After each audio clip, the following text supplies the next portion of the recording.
Bonjour la famille, c'est Koro le décrypteur. Aujourd'hui, je vais te parler d'un grand frère de Parakou au Bénin qui m'a vraiment marqué. Il est malvoyant, il ne voit presque plus, mais tous les jours, il est dehors, debout, en train de vendre du coco pour faire vivre ses enfants. Quand il était plus jeune, il voyait normalement, il allait à l'école comme tout le monde. Petit à petit, sa vue a commencé à baisser. Au début, il se disait que ça allait passer, il se rapprochait juste un peu plus du tableau. Mais la maladie a avancé, avancé, jusqu'à bloquer ses études. Le bac, il n'a pas pu l'avoir. Pas parce qu'il était nul, mais parce que ses yeux l'ont lâché au mauvais moment. Il ne s'est pas assis pour se plaindre. Un ancien du quartier lui apprend à vendre des documents et des livres scolaires. Il se débrouille, il progresse, il commence à se gérer. Mais la vue continue de diminuer, et ce commerce-là devient trop lourd à tenir pour lui.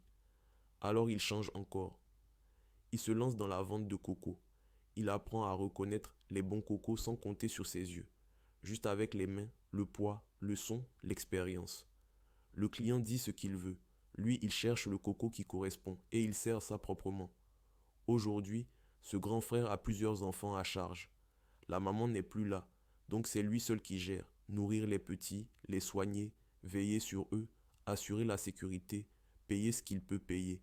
Tout ça avec ce qu'il gagne sur le coco. Il n'y a pas toujours foule, il y a des jours où ça marche, d'autres où c'est difficile, mais il ne lâche pas.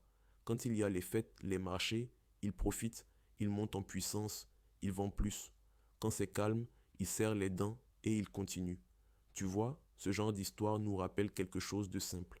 Tout le monde n'a pas les mêmes cartes dans la vie, mais chacun décide s'il va se battre avec ce qu'il a ou s'il va abandonner. Ce monsieur aurait pu utiliser sa maladie comme excuse. Au lieu de ça, il en fait un contexte, pas une prison. Il ne demande pas qu'on le plaigne. Il demande juste qu'on respecte son travail et qu'on comprenne que derrière un verre de coco, il y a des enfants qui comptent sur lui. Alors la famille, regarde autour de toi. Il y a sûrement quelqu'un comme lui dans ta ville, dans ton quartier.